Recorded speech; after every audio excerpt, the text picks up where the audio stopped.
The meeting will come to order. We are now holding our regularly scheduled meeting held Tuesday, April 14th, 2015 at 9 o'clock. And at this time, I'd like to call on Deputy Teddy Floyd with the Indian River County Sheriff's Department to give the invocation, followed by the Pledge of Allegiance to be given by Commissioner Joseph E. Flesher, District 2. Please rise. Let us bow our heads. Father, we're thankful today. Well, thank you for our government. I'm thankful for our sheriff and our command staff. I'm thankful for everyone in their respectable places, God. Ask that you bless our community.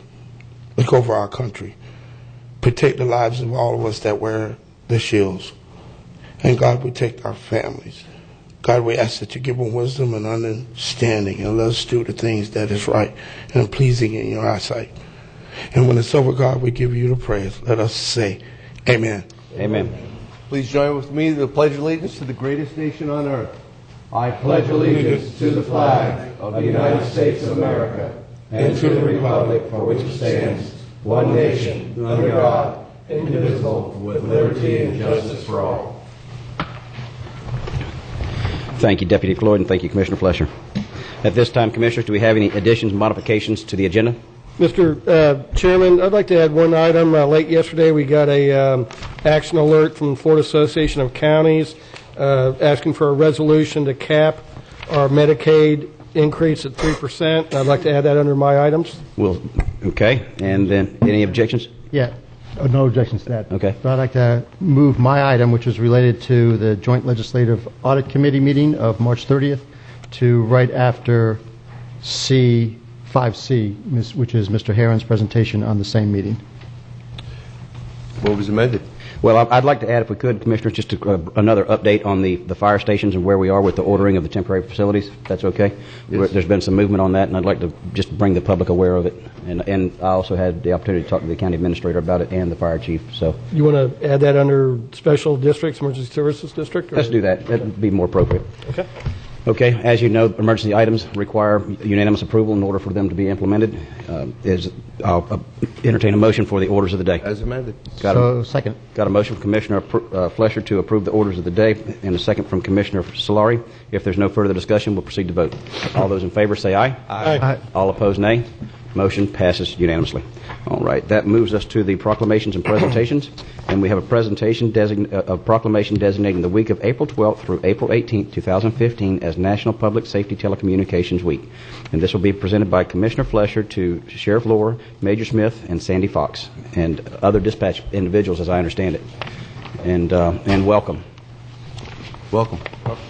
Commissioner. Mr. Chairman, thank you so much for the opportunity. As you know, that I did work with the Indian River County Sheriff's Office, and I had the great opportunity to depend upon the existence, the professionalism, and the guidance that was provided by our 911 dispatchers.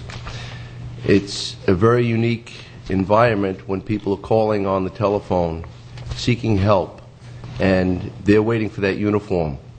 And the unsung heroes in between that uniform and the citizens who deserve the best in law enforcement and emergency service care and paramedics and firefighting individuals comes from these individuals who listen attentively and accurately deploy the information to those who need to get there post haste.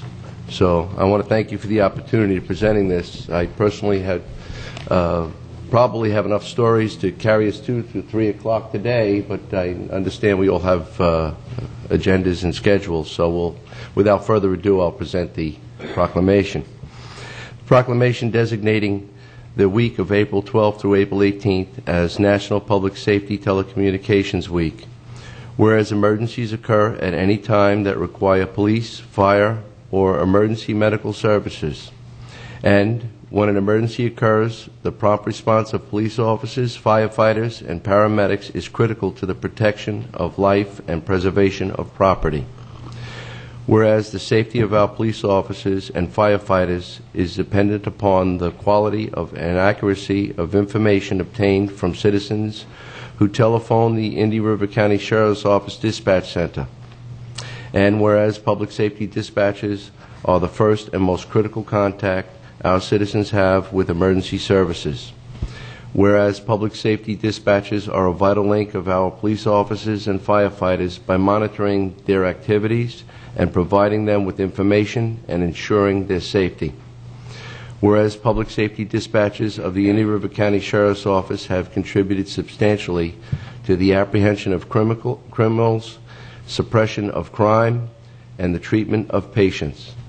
They are knowledgeable and highly trained individuals who work closely with police, fire, and medical personnel. And whereas each dispatcher has exhibited compassion, understanding, and professionalism during their performance of their duties in the past year. Whereas the Indian River County Sheriff's Office Public Safety Dispatchers dispatch 223,673 calls for service for law enforcement and 24,981 for fire rescue in 2014. Whereas each year, the second full week of April is dedicated to the men and women who serve as public safety telecommunicators. Now, therefore, be it proclaimed by the Board of County Commissioners of Indian River County, Florida, that the week of April 12th through April 18th, 2015, be designated as National Public Safety Telecommunications Week in Indian River County in honor of the men and women who serve with diligence and professionalism and keep our county and citizens safe. Duly adopted this 14th day of April 2015, signed by all 5 county commissioners. Sheriff. Well, thank you, Commissioner, and you said it all there. Nearly 250,000 of calls, fire safety, as well as 911 calls for service each and every year. We have a senior staff that does a fantastic job. This week is about them. They make me look good and the community look good. Lieutenant Mark Buffington, Ms. Shelley Wright, and Ms. Sandy Fox and Captain John Burdock underwent an evaluation last week. And I'd like Lieutenant Burdock to speak briefly about how we were rated in an accreditation process for our 911 Operations Center, which, when this is accomplished, we will be quadruply accredited, which there's only 4 other agencies in the state of Florida. So thank you for the recognition. This is where that first event occurs over 200,000 times a year in Indian River County. So Lieutenant Buffington or Sandy can talk briefly about the examination we went through last week. Good morning. Good morning. The commission for CALEA, and forgive me if I can't remember exactly what it stands for, is an international body that sets accredited standards that we attempt to meet. There's 213 standards that they set in order to receive their accredited status. Recently, as recently as last week, we had 2 members from CALEA come in, one individual from Illinois and another individual from North Carolina. Between the 2 of them, they had over 60 years of experience in communications, and they quite literally put us under a microscope.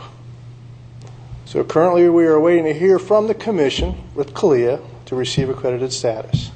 The ladies you see behind me, Shelley, jokingly I say Shelley's been a dispatcher since they put blue lights on dinosaurs. Shelley's got approximately 30 years of experience. Sandy has a little more than 30 years of experience. And this is what you're seeing we have in our dispatch center. Through their efforts, I'm very confident we will be receiving accredited status through CALEA. Thank you. Congratulations. Thank you. Absolutely. Good morning. On behalf of the dispatchers at the Indian River County 911 Center, I want to thank you for the opportunity to present us with this proclamation. We're quite proud of what we do, and we're happy to serve the citizens of Indian River County. We hope that we'll continue to provide you with the services that you all require. Thank you. Thank you, Sandy. Thank you, Sandy.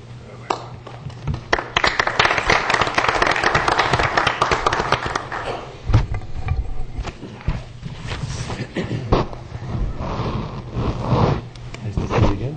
How are you? Nice to see you. Morning, Sheriff. Sheriff. Sorry. How are you? Nice to see you. With the late ward of some type going back. Sheriff. We want to take a picture, or we got a picture taker. Photo. Back to the photo. To the left. To the left.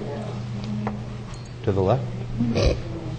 To the right. They expect us to move. Come on down, Lieutenant. All right. That's Perfect. This is my profession, so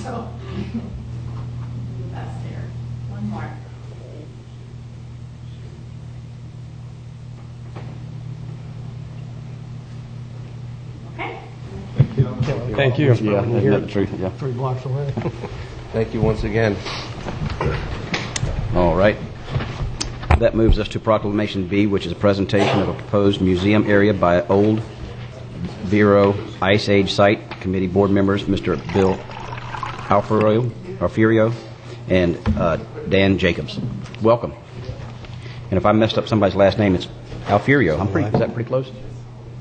Thank you, Commissioners. Thank you. Welcome. My name is Bill Alfiero. I'm from the Old Vero Ice Age Sites Committee, OVSC. I have with me today Dan Jacobus, who is our artist, and Celia Milano, who's our archivist. The reason for our appearance before you today is to ask for permission. I think each one of you received a packet from us describing what we have in mind, and that is to request the use of the second floor north end of this building as an exhibit. And within the package, we included the cases that we own currently. There are 3 of them, as you will see in the photographs. One of them is here in the county building now on the first floor. The other 2 cases are cases we intend to purchase in the future. Our intention for this exhibit is to bring to one location, because currently all of our cases are spread out throughout the county in the libraries and at the airport, and of course here. But our intention is to bring all these cases to one location, and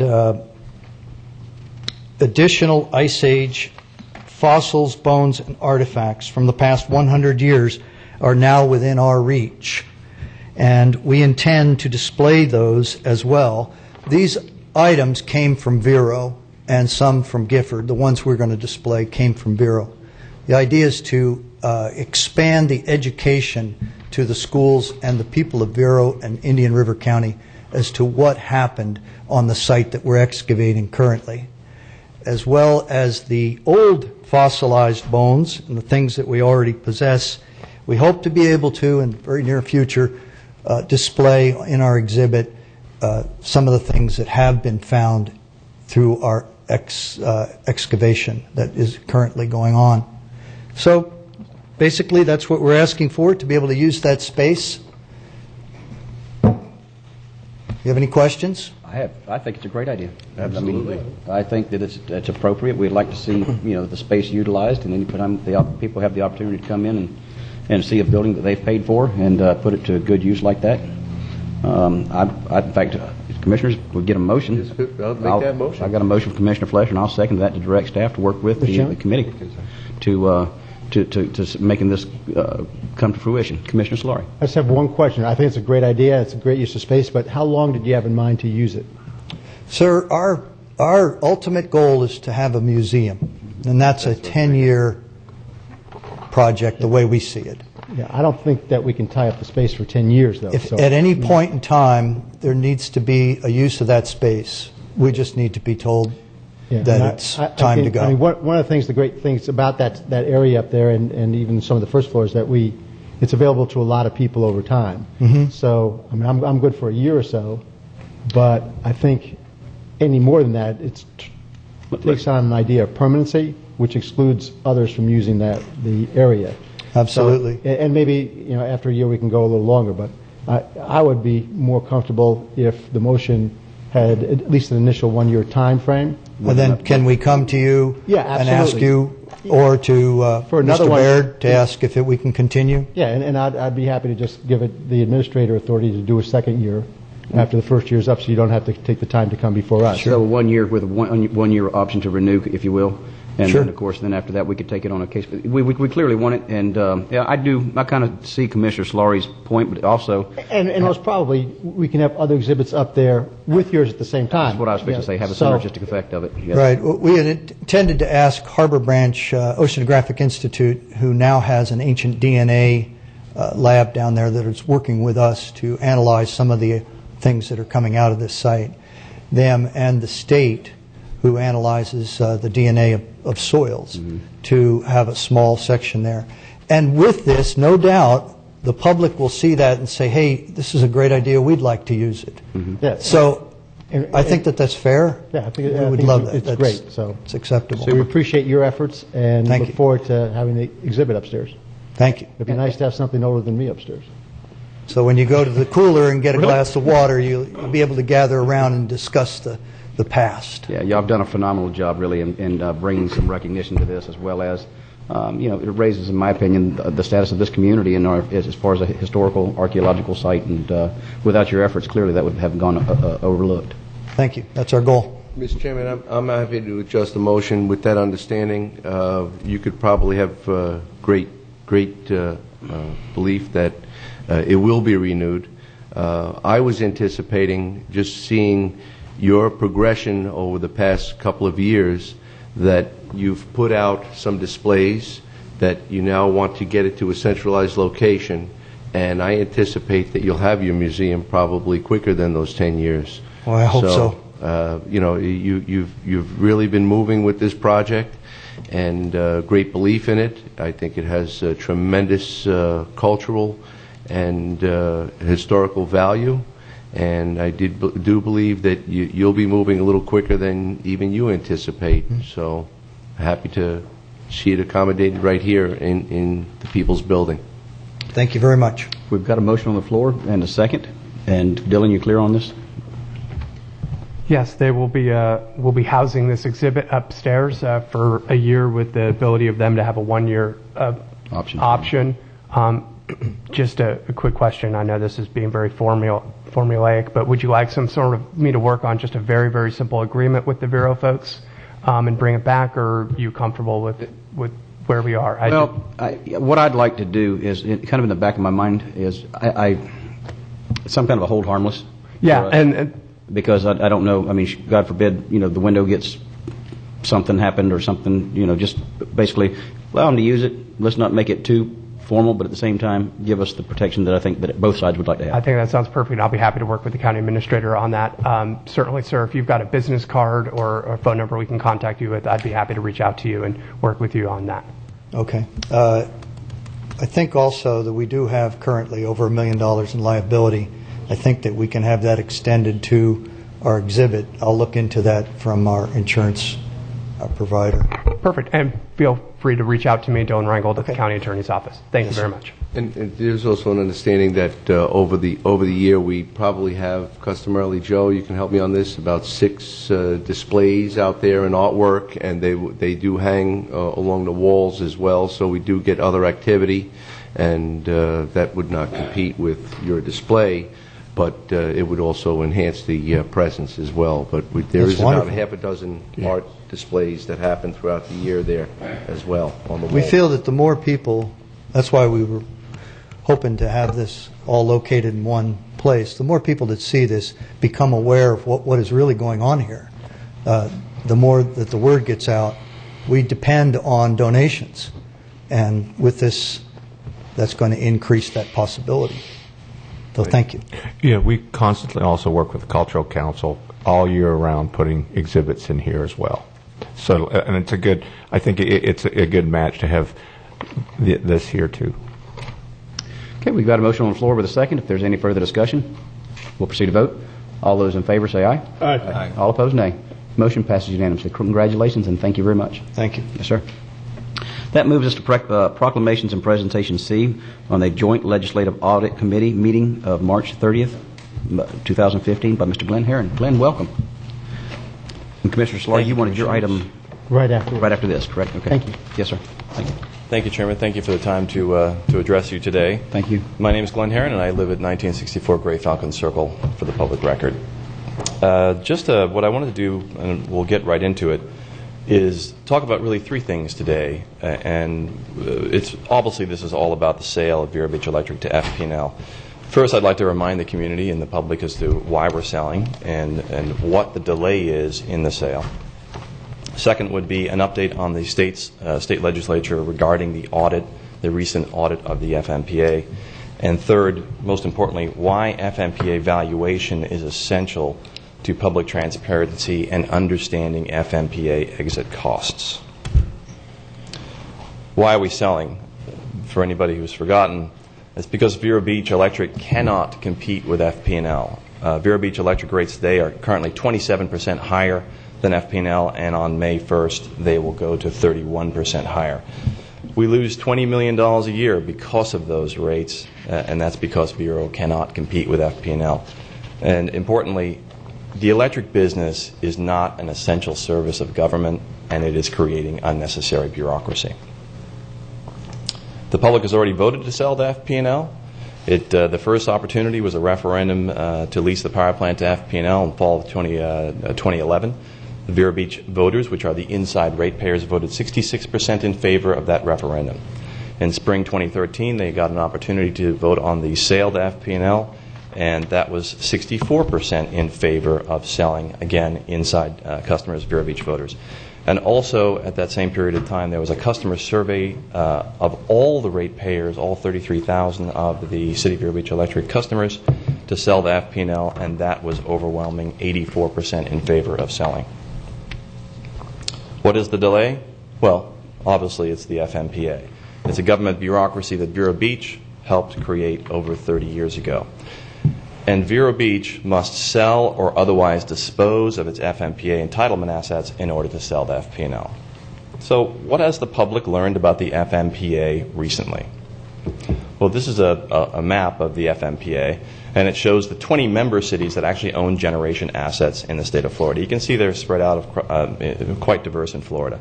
There's also 11 other members, for a total of 31 members. These other 11 have voting rights but do not own any generation at the FMPA. So we'll concentrate on the 20 members that actually own generation assets.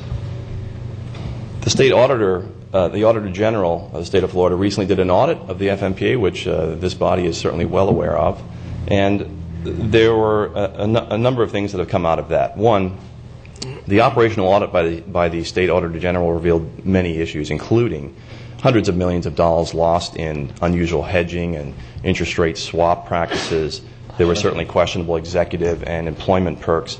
But what I found most interesting in the audit was, and this was from the Auditor General, their words, the FMPA has the sole discretion in determining the actual severance amount and substantial cash payments due on withdrawal. That's withdrawing members. In effect, represents a compelling case against the decisions for members to withdraw. That is significant. The Joint Legislative Audit Committee met on March 30th, 2015. I was there along with Commissioner Zork and Dylan Reingold. And the legislators we saw were furious that FMPA top bureaucrats did not bother to show up to answer questions from the state's elected representatives. Some legislators, if you'll recall, were discussing a need for a second follow-up audit, something I strongly believe in. Some were discussing unwinding or dissolving the FMPA, and some talked about having reasonable exit costs. Florida Tax Watch also followed up, and they talked about the exact same thing. Florida Tax Watch recommends exit costs should be reasonable and predictable. Exit costs should not be at the sole discretion of the FMPA to interpret and apply. Here's why. This is back in 2007. Green Cove Springs tried to exit the All Requirements project because they found cheaper power at Clay County Cooperative, and the FMPA told them it was a $53 million penalty for Green Cove Springs to leave the All Requirements project. And the city manager says they've got us held hostage. They don't want anybody leaving them, says Mr. Bowles. They've set it up so it's too expensive to consider for most municipalities. That happened 7 years ago, and the Auditor General made the exact same comment. How then should FMPA exit costs be determined? In order to understand if exit costs are reasonable, the member cities first have to understand the fair market value of the assets that they own in the FMPA. That is absolutely critical. After 30 years of ownership in the FMPA, the public has a right to know.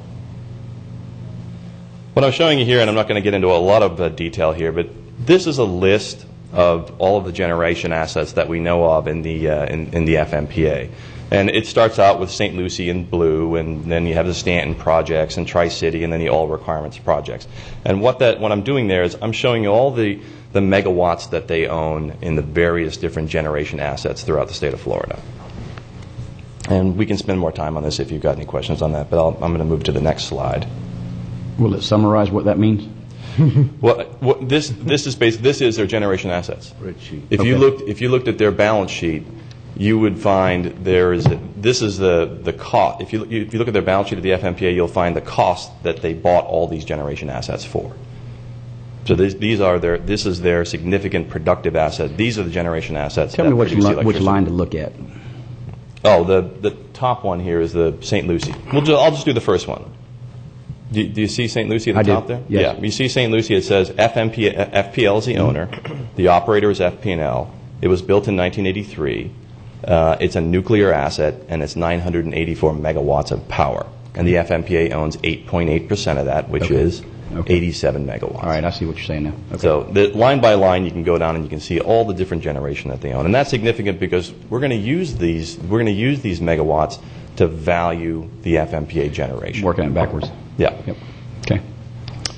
The next slide. Now this is basically the balance sheet of the FMPA. Now what I'll show you here is this is the entire FMPA projects, all of them. It's got St. Lucie in the first column. You'll see the first column says Nuke St.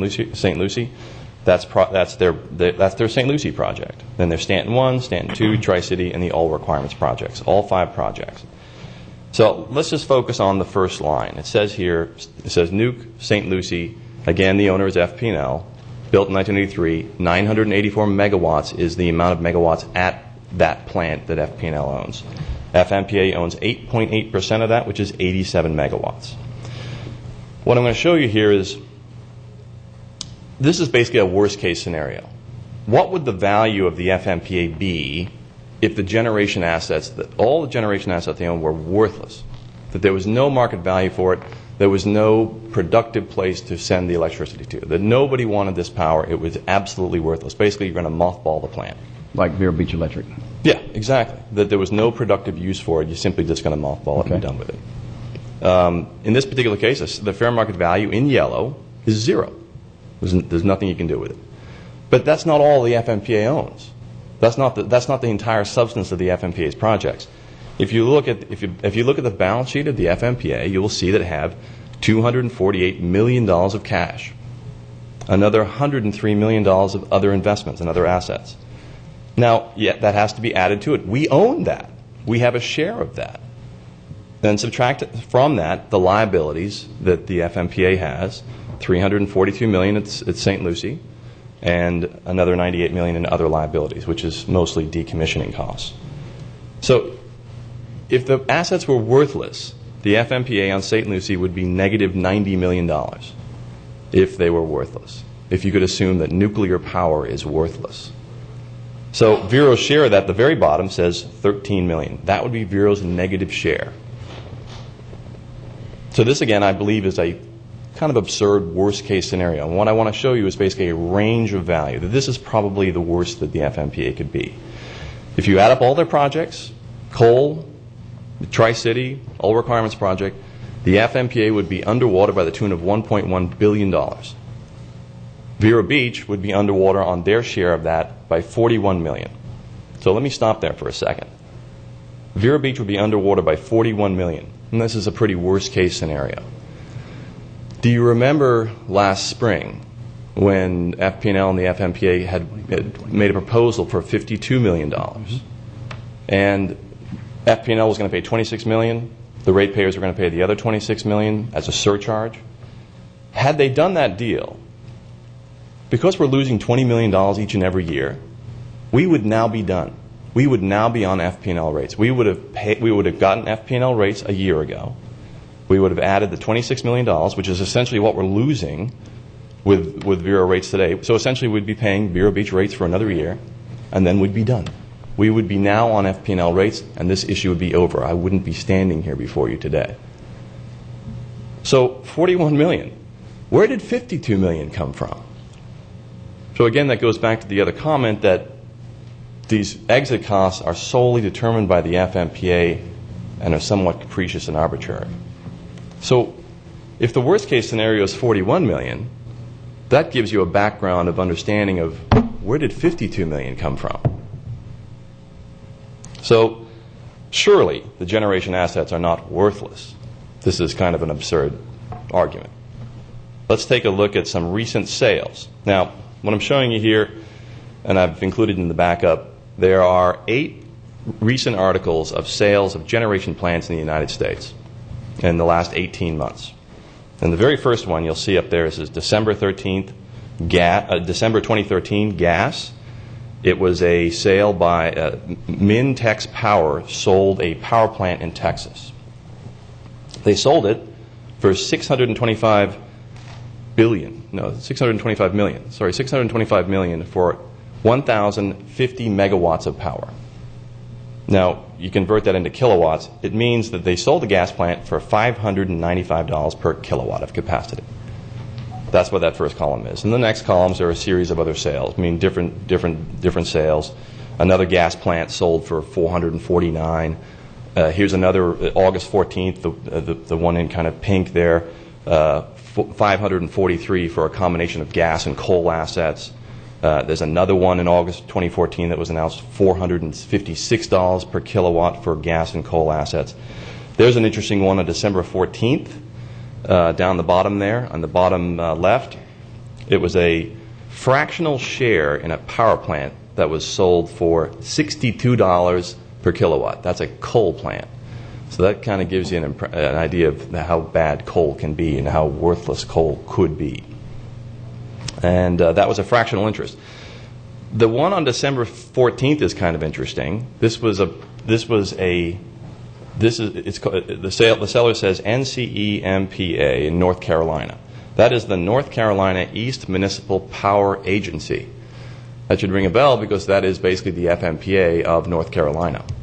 They sold, and just to show you that these agencies do sell assets, they sold all of their generation assets, all 700 megawatts of power, to Duke. They're planning to close it this year. And let me ask you this. How did they get around the bond issue? It's a great question. The reason why they're selling in the first place is because this agency was it's like the big advantage for this FMPA of the North was getting out of debt. They were buried in debt. They're going to pay off something like 70% of their debt with this deal. How'd they get around the bond issue? But you paid them off. Yeah, there'd be 2 easy ways to get around. One is to pay it off or to ask the lender to allow you to assume the debt.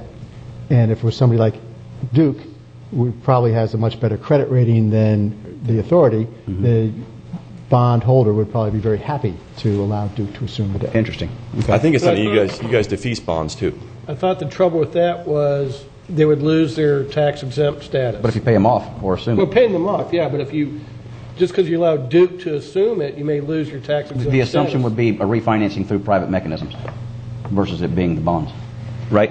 And they may pay a higher price for it. Yeah. They could, all you do there is to pay a price for and the then So you still got to pay it off. Yeah. Commissioner, they paid $1.2 billion to this agency, and we assume that they either defeased or they paid off the bonds. So the bondholders were kept whole. They refinanced it. But it's an example, why this is interesting, it's an example that it can be done. Yeah, it can be done. These things do happen.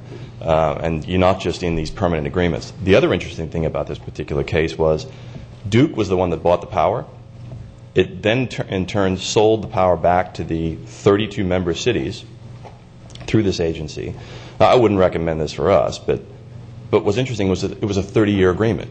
It wasn't a permanent agreement that Duke took. It was a 30-year agreement, kind of like your 30-year franchise agreements. It's more evidence that 30-year agreements are for real, and they're not. They shouldn't be permanent. But the one thing that's somewhat tricky about this is it's hard to know whether or not, in this particular case, the price per kilowatt was $1,700 per kilowatt. Now, that's mostly because it's Nuke, and Nuke's a better asset. But what drives that is it may not be an arm's length transaction, that it may have been based on the power that this 30-year contract that they're getting out of the cities. It'd be like me, for example, if there was a house that was worth $100,000 and the rent was $1,000. I could artificially inflate that price by saying, okay, I'm going to pay you $1 million for the house, but in return you're going to rent the place back for me for $10,000 a month. Yeah, $10,000 a month for the next 30 years. Sure. So you got to be careful about those kinds of valuations. But it's out there. We're going to use these. We're going to use these values now in the next slide. So what I'm doing here is I'm basically giving you an impression of what gas, what coal, what nuke might be worth. Next slide. Back to the same spreadsheet. Now what I'm doing is I'm going to plug in these values. So in St. Lucie, I've plugged in $2,200 per kilowatt for St. Lucie, if that's what it was worth. Why did you do that? Well, the previous sale was this North Carolina, the North Carolina co-op. Yeah. At 1,700, and you're taking, what you're doing is basically subtracting out the cost of the coal that drug it down? Yeah, I pushed coal. I said coal was probably worth 500, and then I said nuke was worth 2,200. So I'm giving a pretty high value to nuclear. All right. So nuclear at 2,200. Coal, I gave it about as high a range as I possibly could. Again, I think this is kind of a best case scenario. 450 for coal.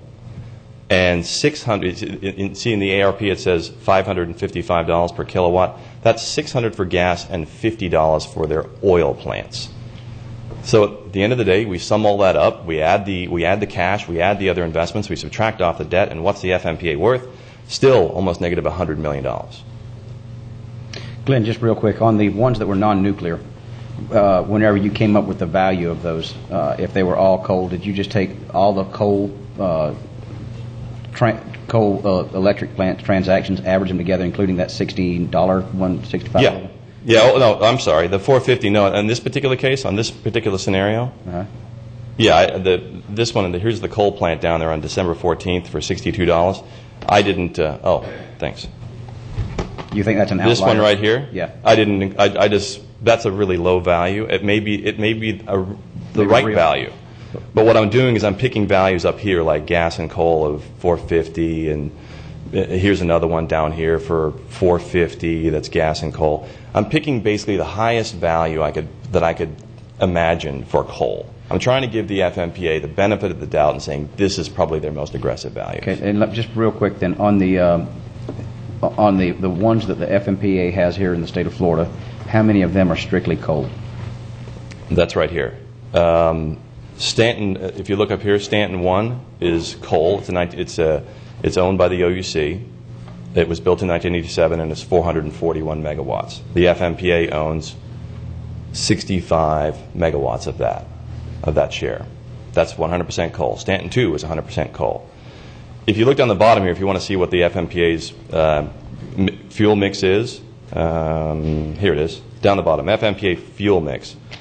There's 72% gas, 17% coal, 5% nuke, and 6% oil. Okay, that's what I wanted to know, because I was just kind of feeling like by the coal, I was concerned that you were being too optimistic on the coal. Oh, I think I am.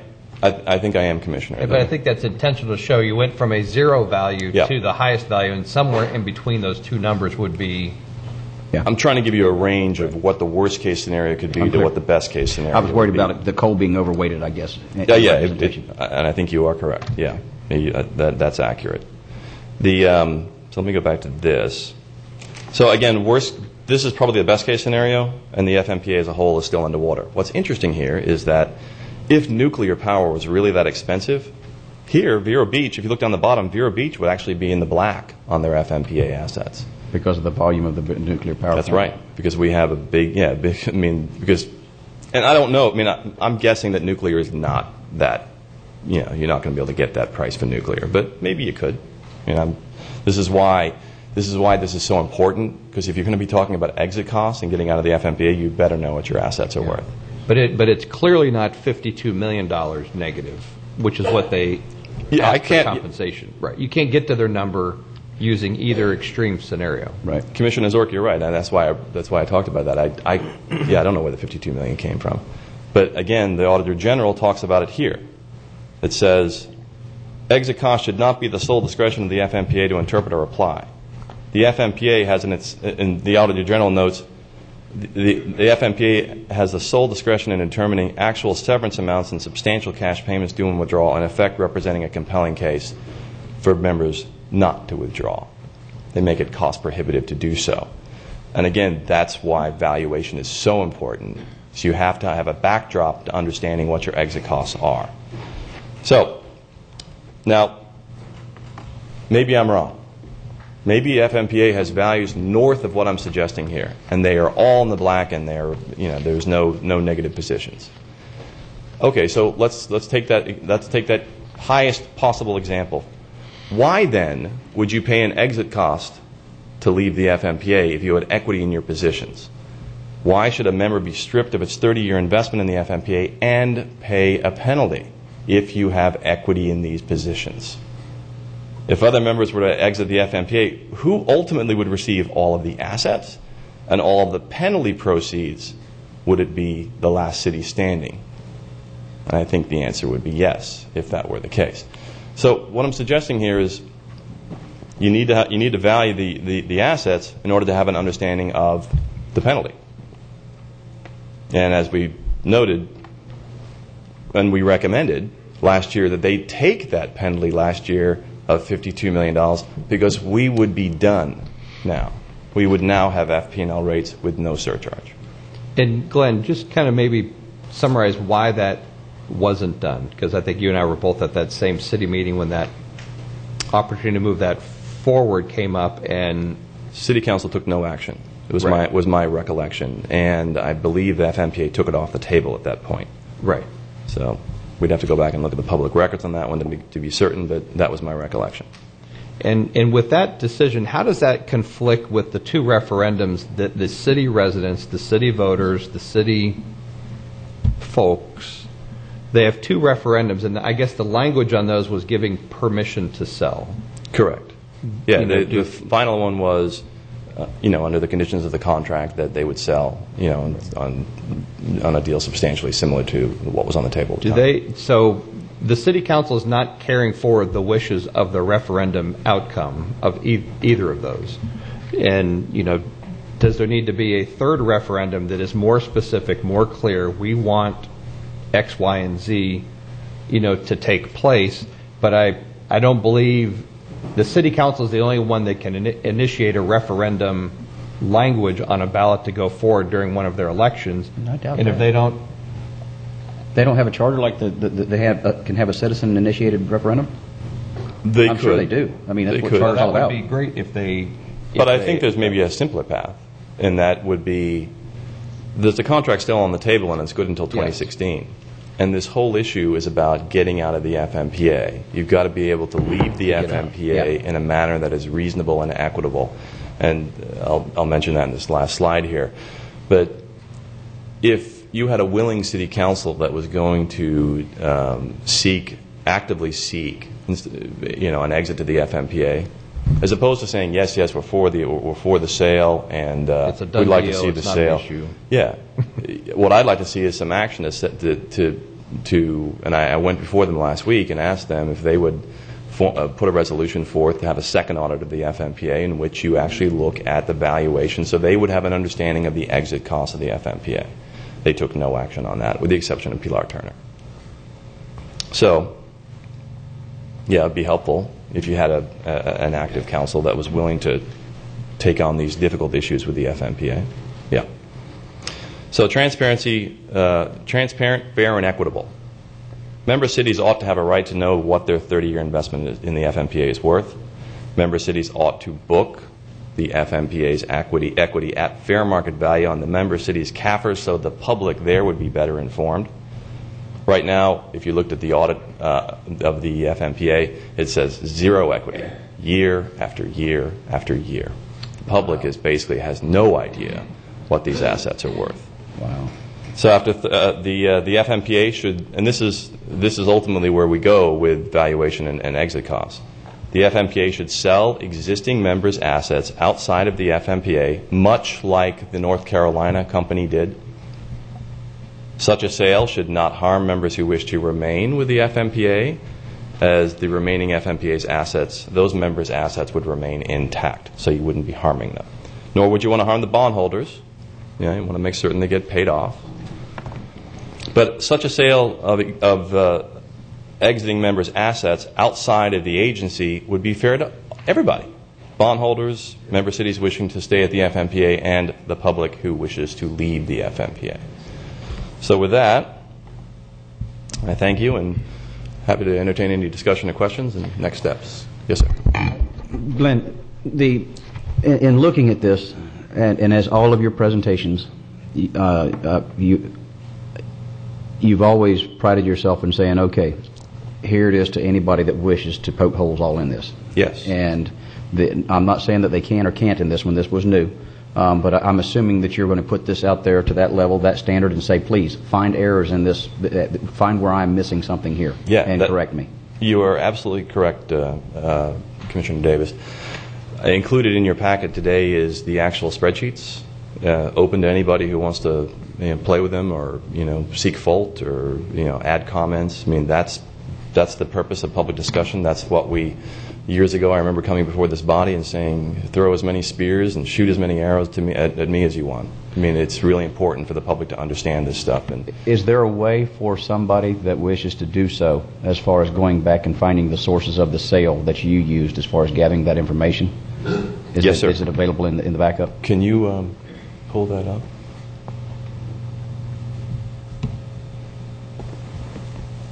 This is a copy of the actual spreadsheet itself, and in it is, on the lead page, you can plug in whatever variables here in the green here. Okay. You can plug in whatever variables you want.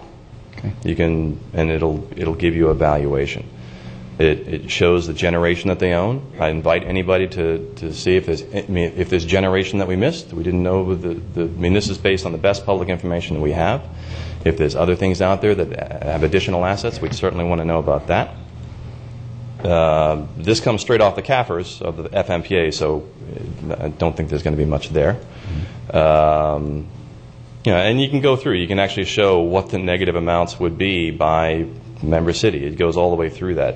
How much each member city would have to pay to get out if they wanted to put a surcharge on their rates, if they wanted to sell their assets and they were at the negative side. So it goes through all that, and that's available to the public if they want to see that. It's now a matter of public record. And my question to you is, how would be the best way to get this out to the public? How do you want them to? Do you have a website you'd like for them to go to, commissioners? What's your flavor about putting this up on our website for people to look at? No, I absolutely believe we ought to put it up on our website. Sure, and do it in a conspicuous, user-friendly, as we possibly can. And I don't know how to do that, so I'm going to leave that up to the professionals. But I think that that'd be very appropriate for us to put it up there, because I appreciate you stepping out. And I don't want to say making the first proposal, but laying out an argument, and begging for debate, and I appreciate that. Thank you, Commissioner. Yeah. Included the articles right here as well. I'm just showing you a whole series of articles that I researched, and they're here available for you to read and see the background on that. Thank you. Glenn, I'd like to thank you very much for your presentation. It was an excellent presentation. I want to see if I can sum it up accurately in just one paragraph. So I'll give you my paragraph, and then you can improve it any way you want to. But basically, as I understand your presentation and as I understand the issue for the past years, the sale of Aero Electric to FP&L has been blocked because the FMPA has set a capricious and arbitrary exit price of $52 million, which is why a rational, objective valuation of FMPA's assets is necessary in order to establish an exit price for Vero Beach. Yeah. Okay. Yeah, that's pretty much. I mean, I should have made that presentation. I mean, I wouldn't have to stand here quite so long. Well, no, everything else you said and did was necessary. But for us politicians, we want to get it a little shorter snippet. Nice soundbite. Yes, I like that. Yeah. Okay. Thank you. Thank you. And Glenn, and I see Dr. Faraday is going to come up behind you there. Currently, right now, the cities don't book a positive or negative value of their interest in FMPA. They don't. Do they disclose anything at all currently in their CAFR, or do they? Just I believe show I believe it's a footnote that they have these. They have this interest in the FMPA. But if you look at the CAFRs of the FMPA, and I've got one here, but you'll see it's zero. There's no equity. It's almost it's a plugged number. And in the world of accounting, for you to get to 0.0 every single year means it's somewhat of a plug. It's somewhat contrived. Right. Now, one other thing that came up at the audit meeting, that one of the representatives from FMPA had said that since the Taylor swaps have not been, the ratepayers aren't absorbing the Taylor swap negative value yet, but they are soon to be on the horizon because FMPA is looking to refinance about $650 million, part to address the Taylor swaps. At that point, that debt service will be paid by ratepayers somehow or some means. And the other $500 million is to clean up other, I don't want to say problems. Maybe some of it's opportunity to lower interest rate costs. Maybe it's other reason. But they seem to be doing a little bit of a house cleaning on their financial side, which may help or hurt. I think it's cleaning up a big mess, with the Taylor swap problem that's out there. But the city's not having.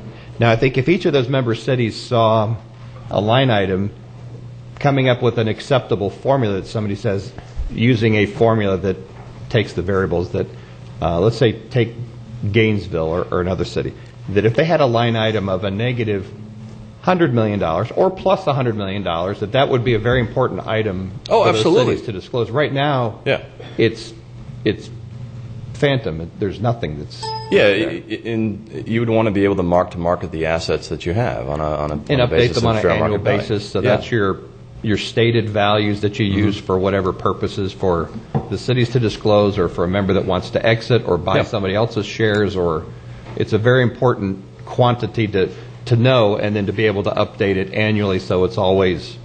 Yeah, especially after being involved in this for 30 years. I mean, I believe because the financial statement shows zero every year is part of the reason why the FMPA is in the shadow. I agree. Okay, commissioners, any other questions? Dr. Faraday, welcome. Thank you very much. Glenn's done an excellent job of taking an extremely complex subject and breaking it down into more comprehensible understanding and presentation. He needs to be commended for that. I'd like to point out a couple of things. One, that both the county and I received responses back to the request that we had made for coverage that the Auditor General should do for the particular audit of FMPA. We both received back a paragraph which essentially was exactly the same. It said it's outside the scope of the audit to do evaluation of fair market value. So therefore, in fact, the way that it was worded is almost soliciting a request to do a fair market valuation. The valuation would be great. However, the 1969 Interlocal Cooperation Act only requires participants to receive a copy of the audit that is performed on the unit that was established, which would be FMPA. It does not require any valuation, nor does it require an allocation. In the private sector, if we had a similar type organization set up an allocation, they would be required to put that on their books and records.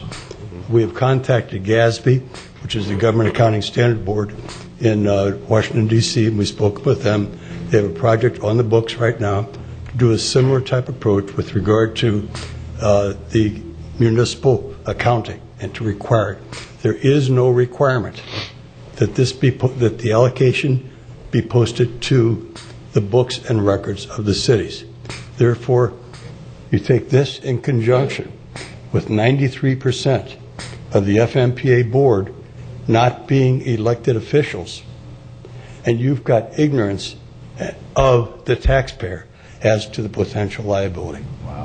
And that, we're talking about $2 billion in the state of Florida for the FMPA. What do we do, Dr. Faraday? What is the, I mean, is the GASB, is that the best way to pursue this, or is it to go back to the legislature and ask for something that's outside the realm of the actual audit and require? I mean, does it take the act of the legislature and a signature of the governor to say we want valuations on FMPA? To do a comparable approach would be to request the legislature to do an expanded audit for the Auditor General, and to expand that audit to include a fair market valuation of the power generation assets, and then to allocate the cost for each of the 5 projects that Glenn has mentioned per participant, to allocate that cost, and then to require the Auditor General to require that it be put on the books and records of these municipalities. Okay, so if I was a legislator, which I'm not, I'm smarter than that. So if I were a legislator, though, I would think that you asking me to expand the audit would do a second audit. Okay, well, it would almost come across to, I think, as, all right, listen, guys, we're kind of beating a dead horse. We've already been down this road. We know how this is going to end just by expanding this audit. Why not just ask for, at the end of the day, what we're after, which is a valuation on each municipality's share of FMPA? Right. Again, just keep it out of the audit process. Let's not go through that again. I would hit it from the standpoint of the fact that the taxpayers Yeah. do not know the cost of the asset, the value, And the reason why I like to frame it in those terms is because truly that is a statewide issue. Exactly. That is something that everybody should be able to wrap their minds around, that you should know what you own or what you owe when it comes to Same thing as having a FMPA. mortgage. Because what they're doing right now is they are valuing on the basis of cost. But what they've added into cost, as was mentioned before by Commissioner Zork, is they're going to be adding in the cost for the tailor. Now that's going to increase the cost. But if they're so therefore when you divide it, it looks like your assets and liabilities and your share has increased, but it's a share of cost, not a fair market value. Now I wouldn't go the third step though and say to give each of the individual units a termination value. I don't think that's appropriate. No, because that's just get into the allocated value. Right. At least that way, then we have it's taking one bite at a time.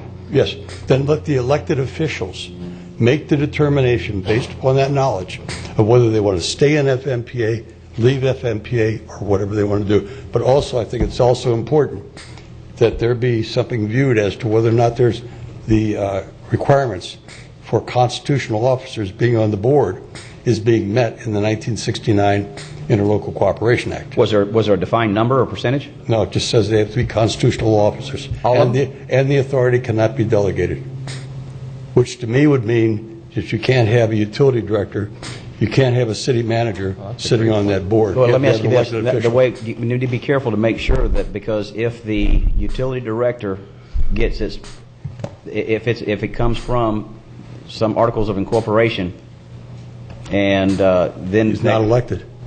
That doesn't mean a constitutional officer needs to be elected, I don't think. Okay. And the reason why I say that is because superintendents are constitutional officers, and they're not elected all the time. Okay. That would have to be clarified then as to what it means. Right. That would be an interesting angle, because if they were not the appropriate persons making these voting decisions, a lot of the decisions they made could be potentially invalid. That's correct. That's correct. 93% of the board are not elected officials. And Vero Beach is one of about 2 or 3 that has elected officials. There's only just a couple. I thank you very much for your consideration. Oh, thank you. And before, I don't know that we're done with this yet. Okay. Kate, I hate to put you on the spot, but can you answer some questions I have, or try to, please? Good morning. You've been watching these things, and as they're up in Tallahassee, and the success or failures thereof. My question: I'm almost of the opinion this legislative session's done, as far as anything that we're introducing anything like this or trying to get anything started even like this right now would be, well, it would be wasting our time. Do you agree with that? I think it would be a very tall order. Yeah. I do. And it's not to say that we can't move forward next session. We certainly could ask our folks in Tallahassee to do something if that's the wish of the board. But how do we capitalize, and not to give away all strategy or anything like that, but it's because this is the only time as a commission we, of course, can discuss this. How do we capitalize on this thought of this being a statewide initiative and it being against the targeted villain here, which of our opinion is FMPA? Mm-hmm. So how do we start now? I don't want to wait till next year, but how do we start now, starting to lay the groundwork to get this? And that is just simply to put a valuation on the asset, not allocate it to the member cities or anything, but a valuation. Dylan, do you already have something typed up here, or you just typed that fast? Under my matters, I had something. This is it? Which is related. Okay. yes, Commissioner Solari does have something here, and I do think that it would be a great idea. It's very appropriate to basically suggest to the decision makers that the evaluation of the assets is necessary to move forward. If you give them that knowledge, I think that's an excellent first step.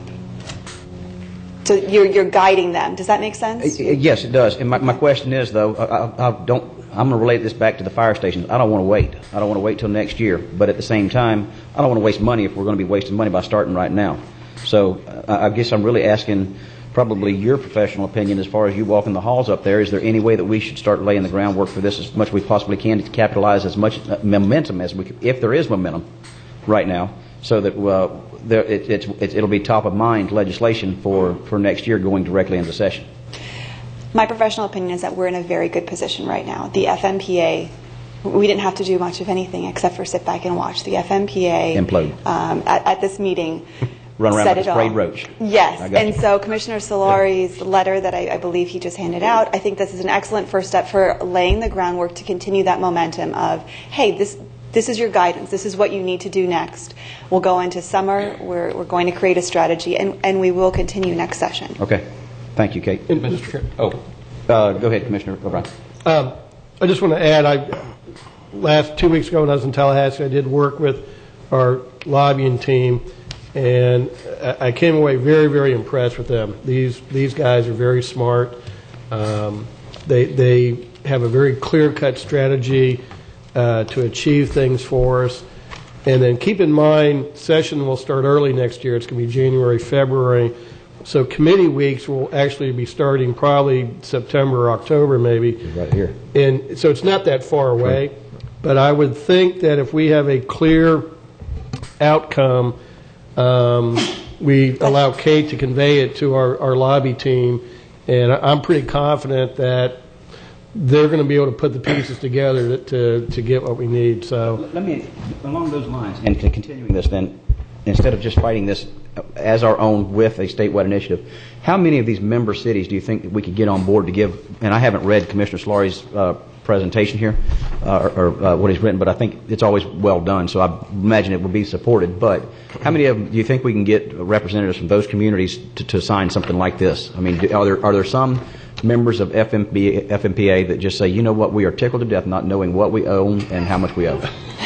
And Mr. Chairman, I think the answer to that question is, just like the City of Vero Beach, probably will not support this because they don't want to know. They've been going all along. They've been sending representatives that have voted on all these bad investments and these bad budgets and these bad decisions. For them to say, oh yeah, it's like admitting they were doing wrong. Well, Commissioner O'Brien, they didn't support it last week when I went before the City Council. Well, there's a couple like Green Cove, but a lot of them, whoever the current chairman is from Newcastle, Newberry, something? Newberry. He says, oh, this is the greatest thing since sliced bread. So he's not going to admit what they've done. He's not going to admit that back in 2000, during the Great Recession, when our firefighters, sheriff, first responders, nobody were getting pay raises, that they voted over $1 million in pay increases and benefits for FMPA. They're not going to admit that kind of stuff, but that's what they've done. Well, and that's they're not going to say, yeah, we. That's all. I don't mean, but that's all in the audit, and that's why I don't want to go back to the audit. We found that. We shined the light of truth on that, in my opinion. This is the next page. And the next page is give us a valuation of what we... An allocation. And we'll work on that later. Well, if they allocate it to the cities, do the valuation and the allocation. Yep, well, but again, eating an elephant one bite at a time. Okay. Let's get the valuation. And then let's argue about the allocation after we get the valuation. I mean, it would be nice to go ahead and hit a home run, first time we step up to the plate. But if we can just, again, as a community, find out what we owe, and how much we own, then who can argue with that? But I agree. I actually think that this is whether it's a resolution or whether it's a letter, it's really starting the education process for the public and for the legislators to make them aware of this valuation issue. It's really the first time we've ever had an opportunity to start that conversation. So really, anything you're doing to communicate to them is positive, and this is really kind of the opening day, the opening of trying to figure out what valuation is worth. So I think we're heading down the right path. And also, you know what? Now that I think about it, I think a good place to start with your presentation would be to send it at least to the communities that we have some dialogue with, specifically Green Cove Springs and Fort Meade. And whomever I know they probably don't have a Glenn Heron and Dr. Faraday over there, but whomever that may be, and say, hey, the city managers perhaps. Yeah. Say, either look at this yourself or have somebody look into it. Tell me if y'all see any glaring discrepancies. Tear it apart. Make comments. That's exactly what we need to do. And the reason why I say that goes outside of just this community and trying to build that statewide coalition, because that's the only way we're going to be able to get our hands around this agency. Yep. You have to start the conversation. Okay. If you think about it another way, it's been 7 years that we've been educating here in this local community. And it's going to take a bit longer to do it at statewide level. Sure. Because also, I think in response to Commissioner O'Brien, there's also a vested interest. 11 of the 20 municipalities that have got outside customers charge a 10% municipal surcharge. There are transfers that go in from the revenue, just like in Vero Beach. Mm-hmm. So they all don't want to deal with that loss of revenue that would be occurring too. Right. I think, if you could find a taxpayers association in every one of those cities or counties and make that presentation, because I think you got to get the people fired up. Sure. Again, just like you said, the city manager, he's not going to be real excited. Good point. That's a good point. To go after this thing. Either they're complicit in the negative results or they get the transfer. But if you go to the taxpayers and say, hey, y'all are getting screwed here, get them riled up and let their people talk to their city council and demand change. Or they're on the FMPA board and going to the conferences. Right. Yeah. Also, getting $110 dinners and stuff, yeah. Also, Tax Watch of Florida. That's another group. You know what? That is, start at the state level with Tax Watch. And send this to them. Mr. Chairman, I'd also like to say, after the meeting and the praise from Kissimmee and Newberry and those folks, so I decided to go to Newberry. And not all are happy in Newberry, not all are happy in Mayberry. But I think in the communication side, if you ask the ratepayers if they're happy, and in Newberry, they compare themselves to the train wreck of Gainesville Utilities with that biogen plant that's the highest cost producing power probably in the southeast. It's a very bad deal for them. So when you compare yourself to the worst provider in the state, they don't look to the west or look to the north to the private providers. Oh, gee, what would we be over here? But it's all what I call the skim factor. How much are they getting to take off the top, put into their general fund to do other purposes? Here's the picture of the Newberry Utilities Department. But I mean, that's kind of. You want to put it up or something?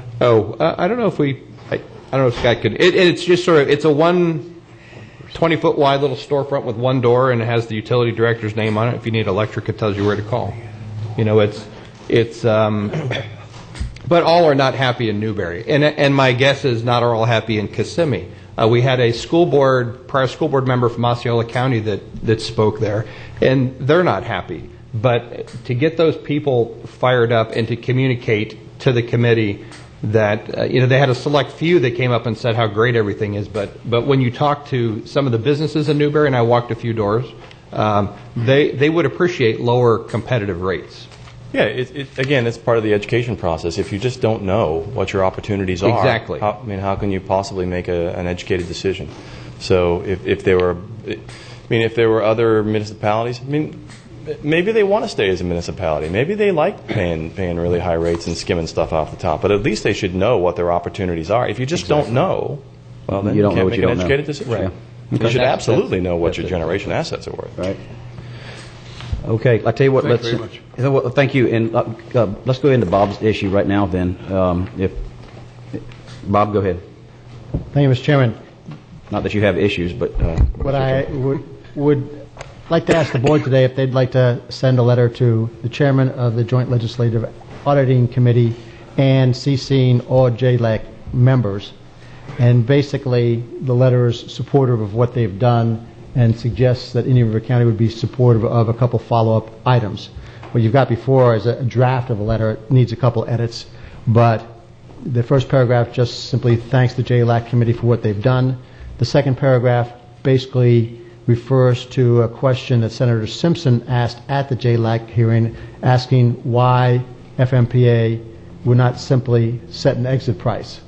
And it goes on to quote the Florida Tax Watch report, and one quote from that report states, members should be able to exit with reasonable and predictable exit costs to best serve their customers.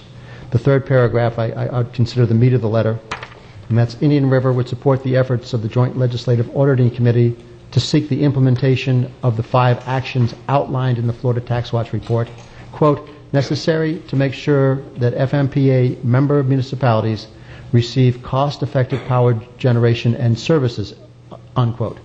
We believe that a necessary first step would be to obtain evaluation of both FMPA's generation assets and of FMPA as an ongoing business. And the fourth paragraph simply suggests that we would support JLAC in any of its follow-up efforts. And I'd suggest that this be signed on behalf of the Board of County Commissioners by Chairman Davis.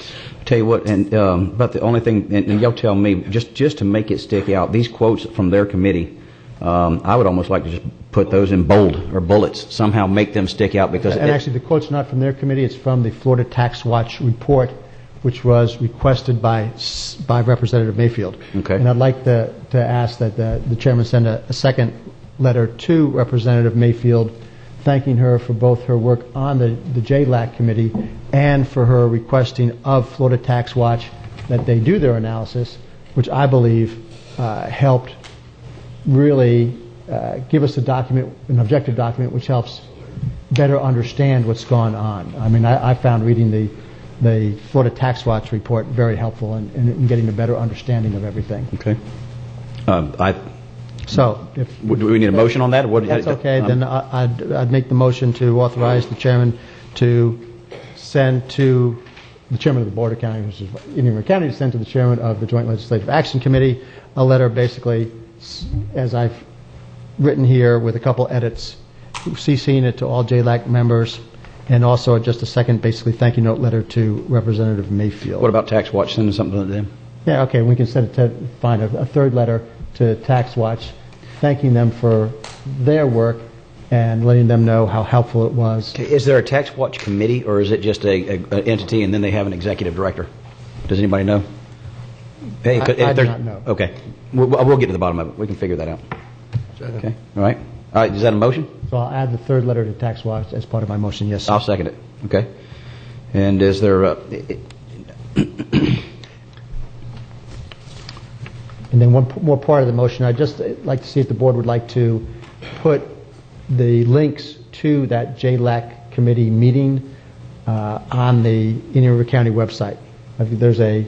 Is it audio or video? It's a full video. It's basically sends you to YouTube.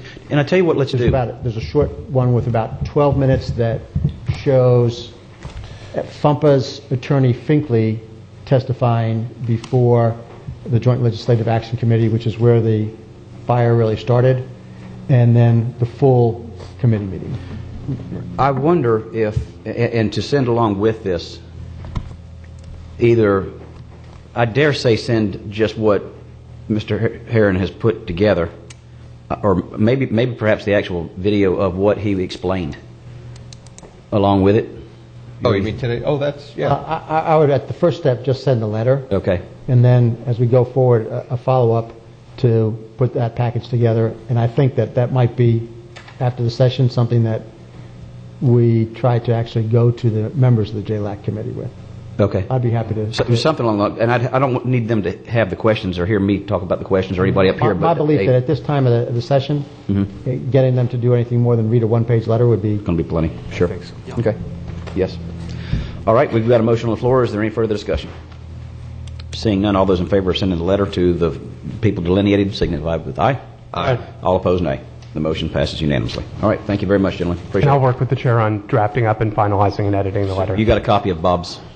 Absolutely, I do. All right. In record time, that concludes our proclamations and presentations. Moves us to the approval of the minutes. I only asked one question. Now we'll go down to the consent agenda. Commissioners.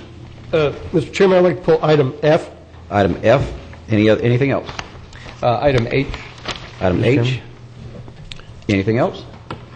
I'll entertain a motion. Move as amended. Got a motion to approve the consent agenda as amended. Is there anybody else from the public wish to have anything from the consent agenda pulled? Seeing none, I will second that motion. All those in favor of the consent agenda as amended signify with aye. Aye. All opposed, nay. Motion passes unanimously. Now we move to item F, which is work order number 2 with Carter & Associates Incorporated, 74th Avenue, Oslo Road to 12th Street, Street Design Survey, Indian River County Project 1417, memorandum dated March 27, 2015, found on pages 36 through 46 in your backup. Commissioner O'Brien. Thank you, Mr. Chairman.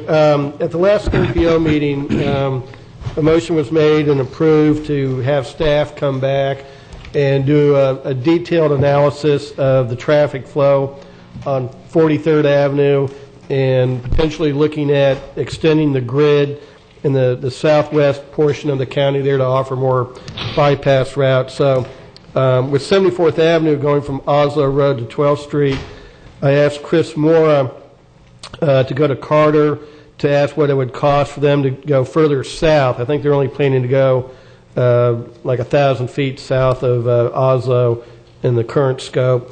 But to do that street survey work all the way down to 17th Street southwest to help put together that grid, and that additional cost was $22,000. So I just like to ask if the board, if they're willing to add that to that work order. Yeah, a couple of things. What lines up with 74th Avenue south of the Indian River County line? Is there anything? No, 82nd was the alignment. Right. Okay, I just want to make sure. I didn't think there was. And in addition to that, when you get down to 25th Street Southwest, which is the county line, there's not a bridge down there that goes back to the east. Is that correct? I think I'm right. I think the 17th Street Southwest is the southern bridge. I just want to make sure there's no reason to go down to the county line. If there's not a bridge there and there's no road into St. Lucie County, then I would like to stop where you're talking about. You follow my logic? Yeah. And 17th Street Southwest is the north end there for Millstone and Falcon Trace and all that. Yeah. So traffic coming out of there could go west on 17th Street Southwest. All right. Okay. It's either 66 or 74th to go north. And if you did make this change, it would change the work order from $56,780 to $78,780, and it would be coming from the Secondary Road Trust Fund. Okay, which is dollars specifically for this cause? Yes. Okay. All right. Yes. Question for the county administrator. I mean, is Carter Associates aware of the potential change? Okay, I just wanted to make sure. That's who gave us the price. Chris Moore couldn't be here, but he did contact them, and that was the price he relayed to me that he got from Carter was an additional $22,000. So we'll just have an amended scope of services that reflects the additional work. Yes. And if you could authorize me to sign it, because I get the... Let's do that. Let's go ahead and move this forward. Is that a motion? That'd be the motion. Yeah. Motion to approve with the addition going down to 17th Street Southwest and giving the county administrator power to act. If there is no further discussion, we'll vote. All those in favor signify with aye. Aye. All opposed, nay. Motion passes unanimously. Item H, Commissioner Zort. Yes, thank you, Mr. Chairman. I'm in support of this issue. Just wanted to, there's been a lot of talk and discussion about in the community about what is happening with Go Line. We added some time to our lease at the airport till we get this new facility moving, and I don't know if we actually have if when this moves forward is what our targeted completion date will be. I know it has to be within the extended lease window with the airport, but I don't know if we have any rough ideas of when that would be, other than everyone would like it as soon as possible. But obviously we're probably looking at, I would guess, at least a year potentially, or probably a little bit longer. But this is going to be a great asset to the Go Line and to the residents and the users. We added 60 days just in case the project slipped. So we've got amending the lease to May 7th, 2017. I think we added 60 days, so that would be probably around April. We plan to have it. Okay. All right. Thank you. And that's all I have, Mr. Chairman, to make a motion to move item H forward. Got a motion to approve from Commissioner Zort with a second from Commissioner Flesher. Is there any further discussion? Seeing none, all those in favor say aye. Aye. All opposed, nay. Motion passes unanimously. That moves us into the Sheriff Floor. Welcome. Going to talk to us a little bit about the mental health court. Welcome. I'm going to put a couple little things on the elbow if you don't mind. Absolutely.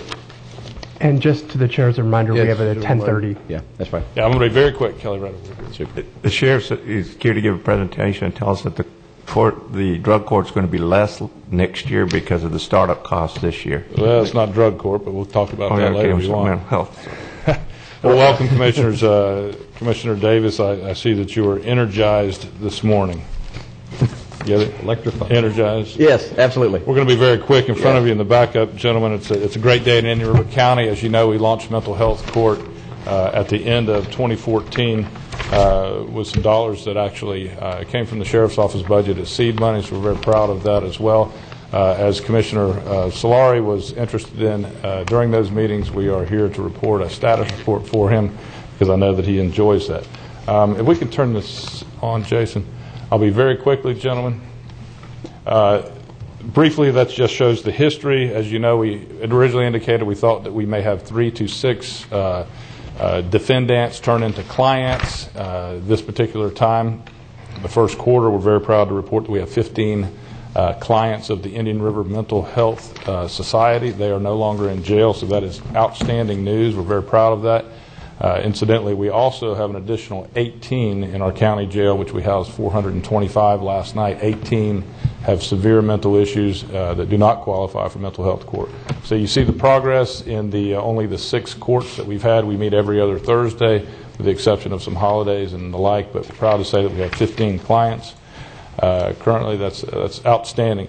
Gentlemen, I want you to remind you that of the 67 counties in the state of Florida, if this is a snapshot of County 32, Indian River County, if all 67 counties did this in all the state of Florida, and then all of the states in the United States did this, what a better place America would be.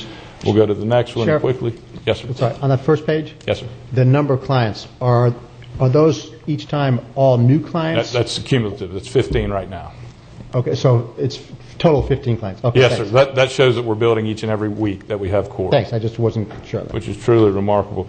Gentlemen, this is of importance to you. This is our 15 clients that are currently in mental health court, and I'll be very quick. One thing that I think is of interest would be the third column, which is relevant Indian River County jail incarcerations prior to mental health court. Have you noticed 2 of those clients have been in and out 23 and 128 times? So, gentlemen, what you're seeing here of these 15 clients that have not been in jail or returned to jail is truly remarkable and is an indicator that mental health court is working. As you know, one component of mental health court is similar to probation and or parole, where they have accountability, they have medication that is prescribed and they must take. They must meet with our mental health coordinator. Ms. Carlene Russ is doing a fantastic job, as well as the Mental Health Collaborative. So it's pretty easy to see that, in fact, the dollars that we're saving, not only in incarceration, but the processing each time they're booked in and out is truly incredible. We'll go to the next one in the interest of time, gentlemen, and this is just a few of the statistics, but here's the remarkable thing about mental health court in Indian River County. As you see, 0 have health insurance, 11 have Medicare, Medicaid, but the great thing that may be overlooked is that we have 2 that are in the process of getting benefits, and if you have any family members or anyone else that is trying to get SSDI, Social Security Disability, that's a heck of a process to get. Our mental health coordinator is holding their hand and walking through them through that process. So what does that mean? That means they're going to have benefits. That means they're going to be able to provide accessibility to the mental health providers in Indian River County, and they're going to be able to pay for it because we're walking and holding their hands as they get those benefits. We have a great foundation. This is very exciting, and hopefully you feel the same. One interesting thing is how we're going to sustain this. It's probably Mr. Solari's primary concern. We have applied for a grant. In fact, this board recognized that grant last Tuesday to the tune of $231,000. I will tell you, gentlemen, over 100 folks have applied for that grant. They're only going to allocate 6 of those. There's going to be 6 grants awarded. We feel very, very well positioned in that process because of the teamwork that we have. The next slide, gentlemen, is something, again, that Mr. Solari enjoys, and this is a breakdown of some of the expenses that you've seen. As you know, of the $100,000, those were to be spent over a 9-month period, with the board providing the Sheriff's Office $11,100 a month, prorated over 9 months. As you can see, our primary concern is our expense of our mental health coordinator, primarily is the expense. But I want to caution you and tell you that as this program continues to grow, albeit her salary will be somewhat finite, The other costs are going up. Housing is going up because we are beginning to place mental health court candidates in housing. Medicine's going to go up, transportation's going to go up, and some of the other things that are certainly going to go up. So, Mr. Solari, don't get too excited. The final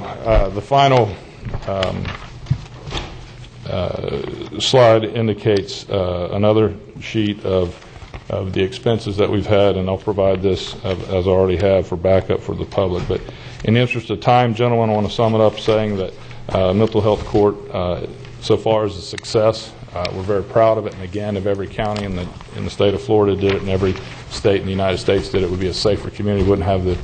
We could have a reduction in some of the things that we're seeing nationwide. So I appreciate your time, and I appreciate being able to come and talk candidly with you and see the energy that not only this board goes from lagoon issues, solid waste issues, electricity, and mental health, and we truly have an outstanding team right here in Indian River County. So, any questions? No, sir. Thank you very much, Sheriff. I tell you what, it's just amazing whenever I look at it, though, at the ages. It looks like to me they go from 19 years old to 66 years old and 15 clients. Yep. This is truly something that just cuts across every socioeconomic, demographic, race. It's and just it's not about just if it were just based on the dollars saved, it would be a win. But Sure. It's also on the lives returned back to normal and the families around them. Absolutely, and we're on to a good thing. So super. It's contagious. Thank you, Sheriff. Commissioner Solari.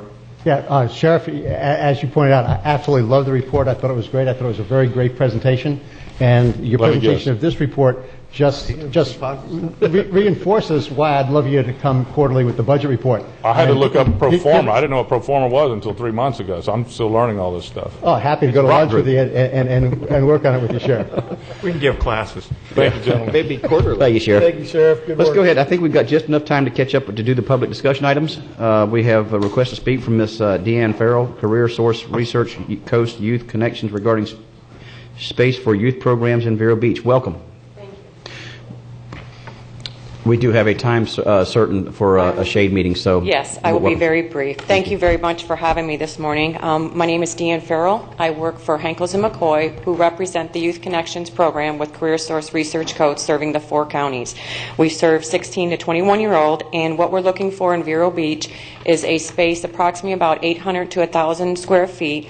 We have all the equipment. We will take care of all the moving. But right now, where we are currently located in Harvest is not conducive to the demographics that we serve.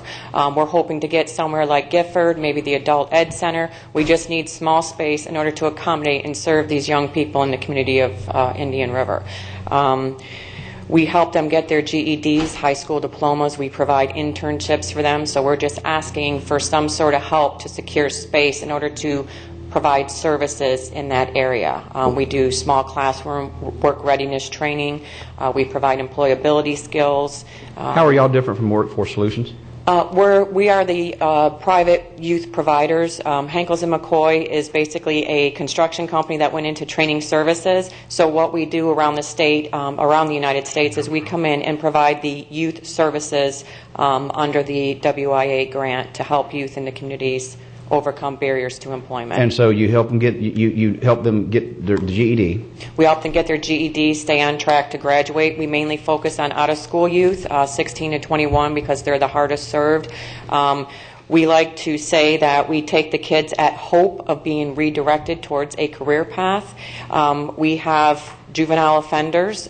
We have homeless, dropout. We work with Devereux. We work with all community partners. Have you had much conversation with, and I'm assuming you have, with Harvest yes. Specifically?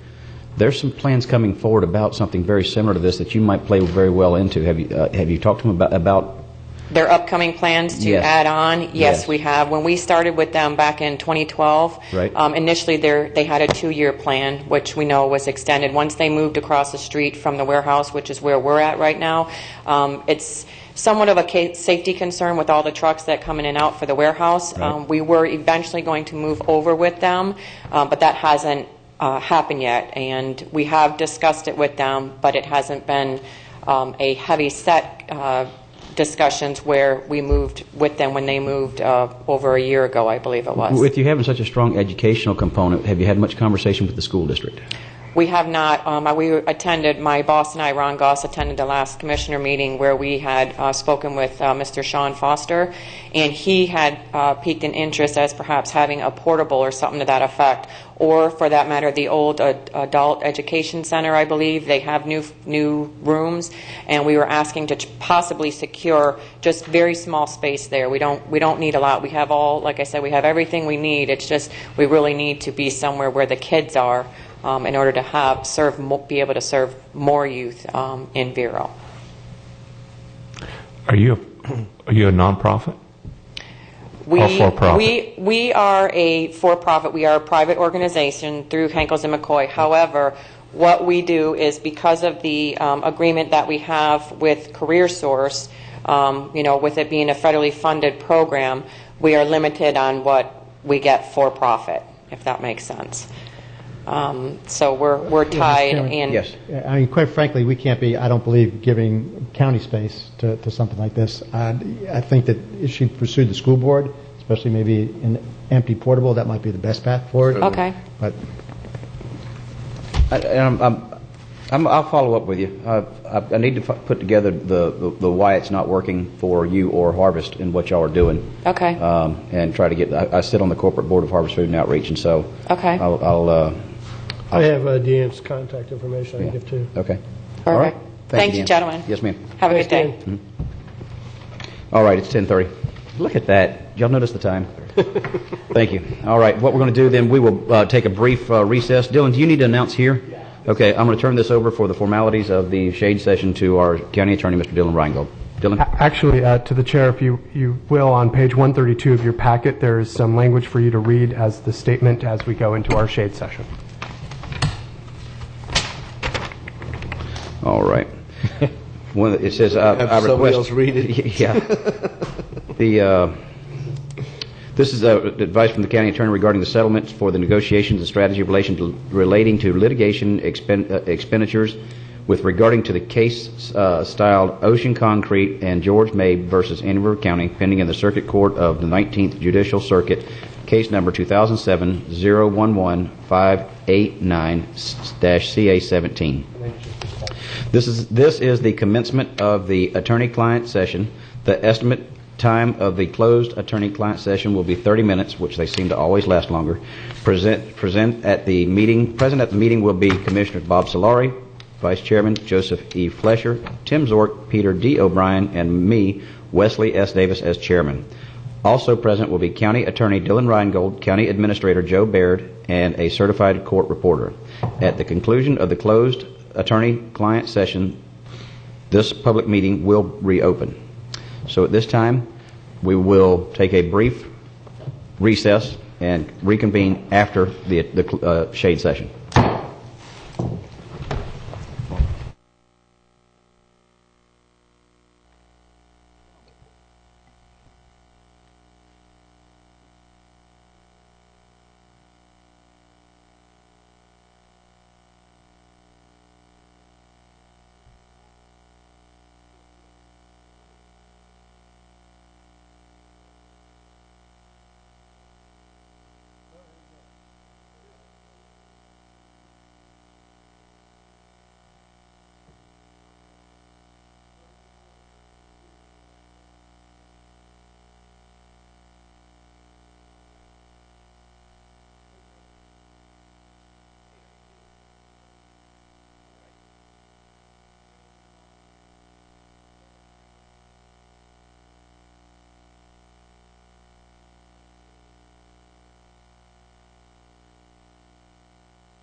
don't know if I'd put up with that.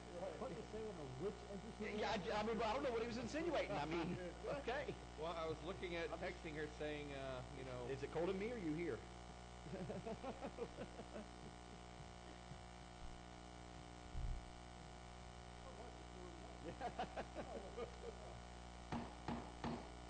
The meeting will come back to order. The public meeting is hereby reopened, and the attorney-client session is now terminated.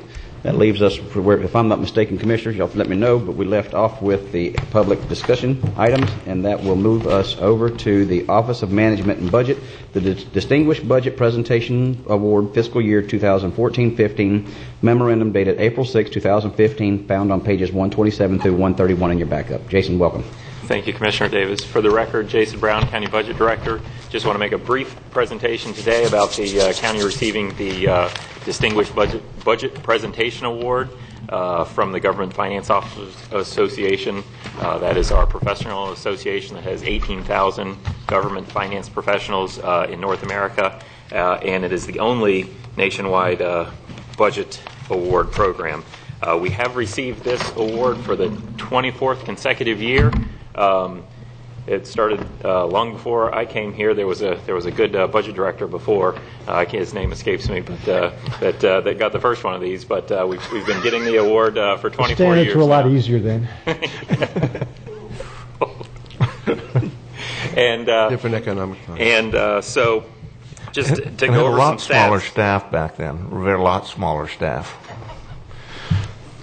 And this is also our second year for getting the special recognition for performance measures.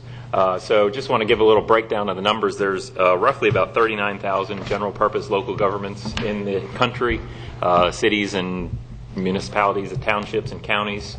1,425 participants received the budget award last year. So that's about 3.5% of the government's total. And then we're one of only 39 participants to receive the special performance measures recognition.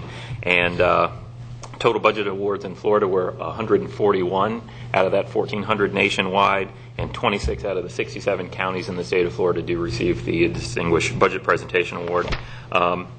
Just want to talk to you a little bit more about the performance measures. I think that's definitely a very good thing. That's our second year of getting that. Not very many in the field do achieve that, and I think it's important because performance measures are what we do to try and measure ourselves in government. So if you look at a private business, if you're not doing a good job, you go out of business. In government, we don't have that. You've got monopolies, and so you can have inefficient, ineffective organizations just go on and on and on. We had a discussion about FMPA this morning that I think exhibits that very well. So one of the things we're always trying to do is say, how are we doing? And performance measures is what does that. So you've got we break those down primarily through workload indicators. How much are you doing? Efficiency. How efficiently are you doing it? How are you doing things right? And then there's effectiveness. Are you doing the right things? They range from response times is a big one for emergency services, fire rescue. We look at what is that response time when someone calls. It carries over to all of the other departments as well. Things such as the recycling percentage would be a good one for SWID. We've got a goal to make 75%. If we're on target for that, how are we doing? Also, what is it costing us to get there? Are we doing it efficiently? And are we being effective doing the right things? Just some highlights, some other areas like recreation programs. What is the cost for a participant? How many people come to the pools? What does it cost us per person that comes to the pool? Recreation, we're not typically going to fund the full cost, but we always look at funding as much as we can because that tells you that you're controlling your costs. It also tells you you're offering a service that people are happy with and they want to come. More people come to the pool if you've got it in the right spot and you're doing a good job with the programs. If you have a baseball program and nobody shows up, you're not doing a very good job, and you're going to have more costs and fewer revenues to spread that out over. So that's kind of just the the importance of the performance measures. So wanted to point that out. Also wanted to thank Kristen Daniels and Ruth Bomarito in my office who worked very hard to improve the document to get us in this position. I think they've done a great job getting us there, and we like to improve the document every year. And it was a big load to get there, and they've done a commendable job. So with that said, I will turn back over to the board. Thank you. Thank you. I'd like to say that our budget office does an exceptional job, Jason and his staff, and this is the highest award you can get in the area of budget, and I think it's something we should be proud of, and I want to thank them for all their hard work. And Mr. Chairman, I'd like to reiterate that too. I thank Jason and his staff for great work, a great budget book, and bring it up again, a great CAFR too when it comes out. So appreciate it all. All right. It's not a single spreadsheet, I know, Bob. Oh, in the budget, the book itself. Yeah. I mean, yeah. All right. Thank you very much. Ditto here. Yes, absolutely. It's to be commendable, without a doubt, and not taken, especially in light of when you see other financial situations you see other communities in. So appreciate it. Next, we move to the 13B under County Attorney Matters, the interlocal agreement with the City of Vero Beach on Dodgertown Golf Course, memorandum dated April 6, 2015, found on pages 133 through 161 in your backup. Dylan. Thank you very much. In 2005, the city purchased roughly 37 acres known as the Dodgertown 9-hole golf course. That property was subject to a restriction, actually, and still is, that the property could be only used for a municipal golf course, for green space, or some park-like scenery or settings. The county, under that deal, would have the ability to essentially prevent the property from being used for any other use. In 2011, as you're probably aware, the city and the county had exchanged properties, with the county ending up with what is now the Cloverleaf baseball section of Dodgertown, and the city getting roughly 10 acres of property, which is along 26th Street. At the time, the county released that restriction on the Cloverleaf property and reinstituted that on the 10-acre parcel that the city acquired from the county. Fast forward now to last summer. In August, the city of Vero Beach had requested the county to terminate the restrictions, and in order for them to be able to sell the property, get it developed. Pursuant to the board's direction in August, Public Works staff, and I see Chris Mora here, and Community Development staff, and I see Stan Bowling here, and the County Attorney's Office worked really hard on coming up with a proposed interlocal agreement with the City of Vero Beach staff. And that interlocal agreement is in your backup today. I'll just make some of the highlights. First off, the county will be obtaining some right-of-way along 43rd Avenue. We'll also be receiving some drainage and access easements in that area. There will also be a dedication of property south of Atlantic Boulevard, west of 42nd Avenue, and this will be for the roadway project relating to the State Road 60. Additionally, there are some compatibility requirements that will be imposed on the development of the property, that is the Dodgertown 9-hole golf course. Additionally, there will be some reconfiguring of the right-of-way near Aviation Boulevard. And finally, I think it was even mentioned earlier today, that there will be a 2-year extension of the license agreement for the transit hub. So the city is getting in return essentially a removal of all of the restrictions that were imposed on the golf course, the park-like property, and the green space. We will be granting them a drainage easement in the Cloverleaf property area, and finally that we'll have to institute a cure plan with respect to State Road 60 and 43rd Avenue widening project. As we move forward from here, how's the process look if it is adopted or approved by the board today? We'll be working with our bond counsel, and the city will be working with their bond counsel just to make sure that we cross all the T's and dot all the I's to make sure that this interlocal agreement is consistent with the bonds that have been approved for these properties. Additionally, we will have roughly 3 months to work with between the staffs to implement all of the deed changes, the termination language, and those legal documents. However, the city will be on the hook for the responsibility of making sure that the extension of the transit hub happens before the transit hub license expires in May. With that, I turn it back over to the board. If you have any additional questions, we just recommend that you approve the interlocal agreement as presented and authorize the chair to sign the interlocal agreement, any other necessary documents necessary in order to effectuate this interlocal agreement. Commissioners, any other questions? Mr. Chairman? Yes. Dylan, did the city approve this on the 7th? Yes, the city approved this on the 7th. I had the opportunity to talk to several city council members one at a time, yesterday at the Piper event, and they said that they were all on board with this and ready to move forward. Commissioners, I have a question for the CIC. Chris, if you could come up for a second. Looking at page 147, shows the 100-foot right-of-way for Aviation Boulevard. I thought when we had the right-of-way issue before, we were looking at having to take right-of-way from the DT Commons, which was private, and that was part of the right-of-way holdup for that road, that we were going to take some from the north side. Is it only the darkened radius piece that has the realigned proposed right-of-way to the north side of Aviation? Is that all that we really need to maintain the profile and the proposed 4-laning through there in the future? Chris Mora, Public Works Director. Yes, Commissioner Zork, what they've done is they've moved that lateral curve to the north, away from the DT Commons property on the south. And so the little bit of right-of-way that we were proposing to get as part of that design from DT Commons will now be pushed north and come from the city property on the north side. And that would be all of the right-of-way that we would need in that area to so it's do not the as widening. At one of the airport commission meetings, it seemed like it was a bigger slice of right-of-way that was needed, and this is... Well, I think it may be because of the scale in which that plan is drawn. It looks like it's not very much, but it actually shifts it to the north. Now, there were other pieces of right-of-way with that project further east. I know there were corner clips at Airport Drive and Piper Drive, as well as some other areas to the east, but that would come from city property. But unless the city wants to move forward with that widening project of Aviation, which is a city street, at some point, then that other right-of-way would come into play. Okay. So we would have right-of-way potentially from 43rd to Flight Safety Drive, but we'd still need some corner clips to get us to 27th Avenue. Exactly. Okay. Yes. All right. Thank you.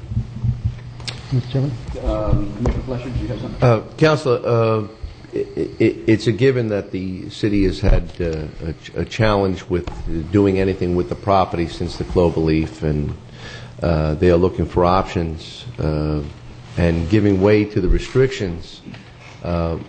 There should be a bit of concern as to what the options are for the city. Has the city had any suggestions? And I realize you invited them here today, which I think would have been great benefit, would have clarified the thought process. But have they suggested anything that they would be looking at?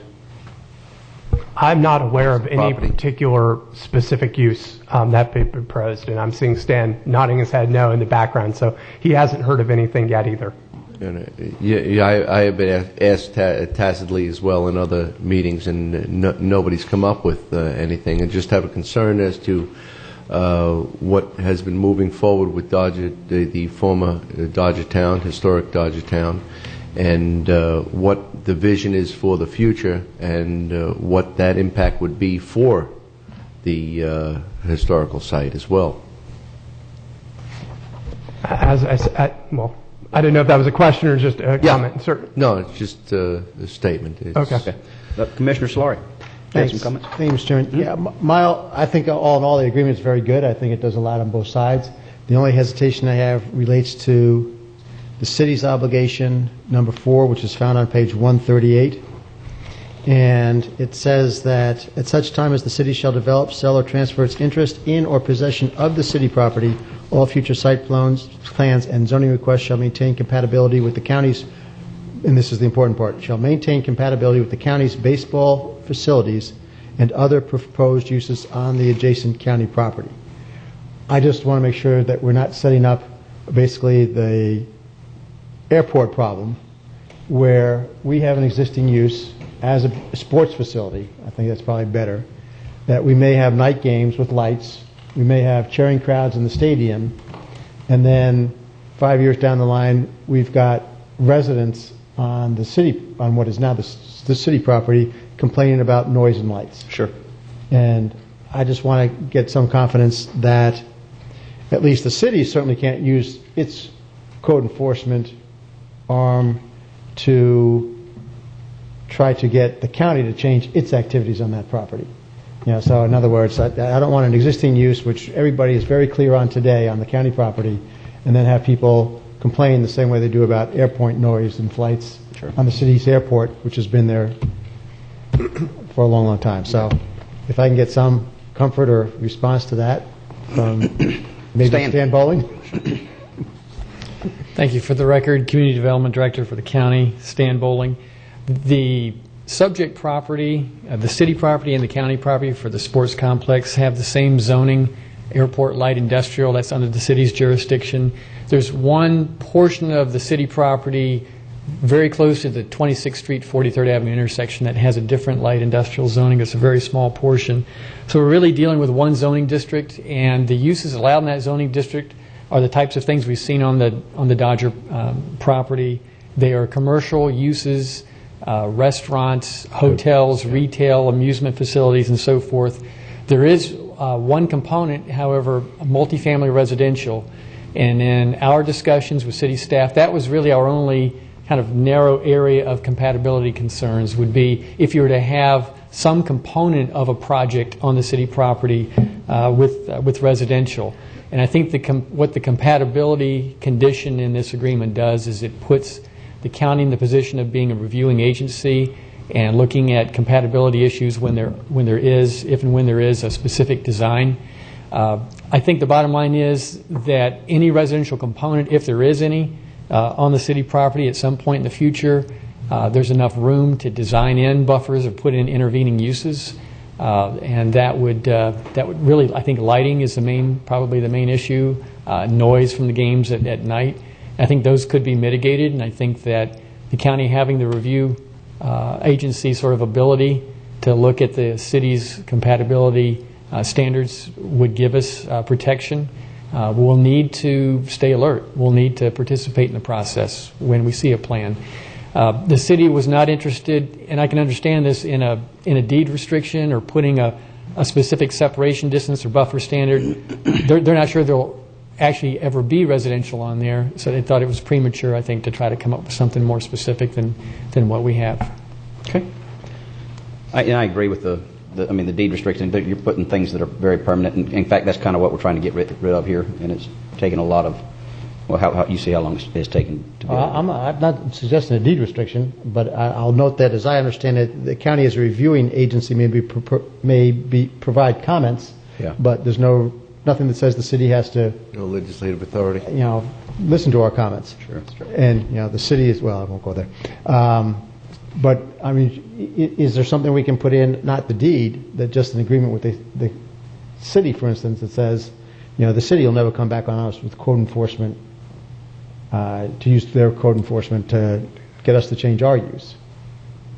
And I don't know if we should or not, but that's just my one concern at this point. It's beyond me when people who buy a property near the runway complain about the airport. Really? And so it's just the type of thing. Maybe I'm worried unnecessarily, but it's dirt road.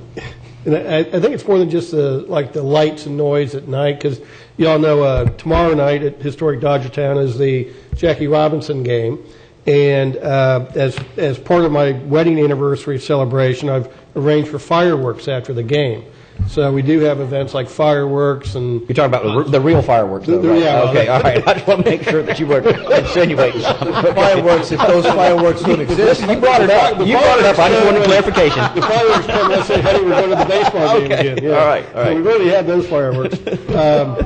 And things like Jake Owens concerts and things like that. Out there. Sure. Right. So I think Commissioner Sawyer has a good point that those are traditional uses, and we need to make sure they can continue. I tickle myself. Okay. So I'll just ask the question one more time, is that basically the county staff or county administrator confident that this will not ever require us to change our present uses on the county property?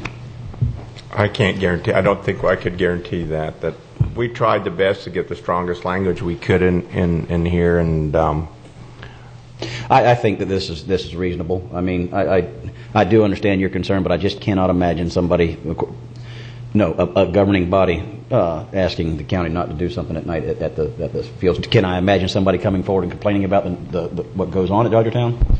Already has. So, and I don't think that any language, even with this, would preclude somebody from across the street. Okay, then I'll go ahead and I'll make a motion to approve. Got a motion from Commissioner Solari, and I'll second that. Is there any further discussion? I guess the city could always grant and deed us the whole piece of property to the county. That would solve the problems. Hold your breath on that one. Any further discussion? Seeing none. All those in favor say aye. Aye. All opposed, nay. Motion passes unanimously. And if I may, I just want to thank Stan Bowling and Chris Moore. They both worked really hard in negotiating these terms. Okay. Now that moves us to commissioner items, and we already taken. We're going to move to Commissioner Solari O'Brien's emergency item memorandum dated April 13th, 2015. Commissioner O'Brien. Thank you, Mr. Chairman. This is an action alert from the Florida Association of Counties. As you all probably remember, we are beginning a segue of changing how we reimburse the state for Medicaid charges, going from an actual cost allocation to an enrollment formula. Preliminary numbers show that there's quite a few counties whose cost share will increase significantly. And so the Florida Association of Counties is trying to work with the legislature to ask for a 3% cap each year on the growth of that individual Medicaid cost. There is a sample resolution. So I'd just like to move that the board approves the county attorney to work to put this resolution together, requesting a 3% cap, and bring it back next week for formal action so we can send it up while they're still in session. Second. Got a motion from Commissioner O'Brien and a second from Commissioner Solari. Is there any further discussion on the resolution? Seeing none, we'll vote. All those in favor say aye. Aye. All opposed, nay. Motion passes unanimously. Thank you, Mr. Chairman. Thank and gentlemen. you. Yes, sir. That moves it to my item, which is just an update on the, we've had a little bit of progress on the fire stations, and would like to, just for the benefit of the public, to let everybody know where we are with that, to turn it over to John King. Mr. King, welcome. Good morning, Commissioners, and for the record, my name is John King, Emergency Services Director. And at the board meeting of April the 7th, this board made it very clear that they gave the green light to the county administrator and staff to move forward as quickly as possible with the renovations at these stations, specifically stations 1, 7, 10, and 11. I'll speak about those equally here. But what happened next after that meeting? On Wednesday, April the 8th, there was still some confusion between the two workers' comp attorneys about if the testing and inspections were complete, and about midday, we got the final notice that we had a green light on that as well to move forward. Your staff met with contract services the same day to see how quickly we could get back into the stations and moving forward, and contract services said that they could be available the very next day to get back into the stations. Subsequent to that meeting, the staff was notified and also sent a written communication to the Union Executive Board that we were returning back to the renovation process, starting with Station 11, which is at Walbasso Beach. That was where we ended. And contract services was there the very next day. At that station, they continued their interior work on that station, and they gave us a timeline of probably not to exceed 3 weeks. And then they needed about another 3 to 5 days for their subcontractor, their mold specialist, to come in and do the final on this. But they recognized the urgency of our need to complete this project. I would tell you they had subcontractors in this weekend doing painting. I'm very confident they're going to be ahead of their timeline to finish that station within the next 3 to 4 weeks. Additionally, contract services sent an exterior crew on Friday to Station 10 in Fellsmere. And the idea was they were concerned about some area where water was pooling, and they're putting in a French drain on the exterior. They checked with the building department. I don't know the answer back from Fellsmere, but they're changing a door. They wanted to make sure that we weren't in violation by doing some renovation work and not having a proper permit. So they're actively working on that. When the interior work is done at Walbasso Beach, their interior crews are going to move to Fellsmere to finish that station, which kind of supports what staff suggested at the April 7th meeting.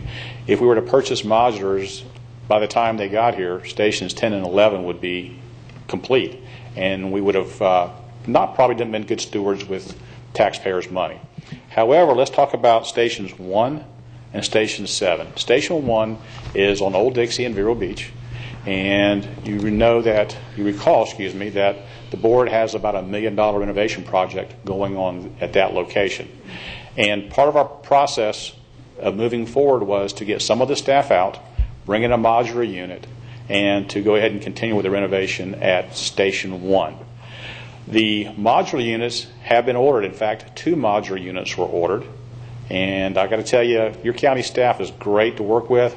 We had support from the administrator, but we had risk, we had budget, we had purchasing. They worked late and made phone calls for us. Joe has signed off on 2 modular purchases. The PO has been issued. The last of the final drawings should be here on Friday to make sure they meet all the building requirements. And we expect a delivery on or about 5 weeks after this Friday. To deliver the first modular will go to Station 1. The staff has already met with the Vero Beach Planning Department. They're working with us to help us place that so that we have water, sewer, and utilities as quickly as possible. Additionally, I've moved some staff out. As a part of this process, we were going to leave some of the folks in Station 1 a little bit longer, but the ladder truck and the crew assigned to the ladder truck that was at Station 1 has been moved to Station 2. That's a station at the east end of the bridge, Barber Bridge. And it's a 3-bay station, and so it fit nicely there. That took 3 folks out of that per location. Shift? I'm sorry? 3 folks per shift. 3 per shift, yes, sir.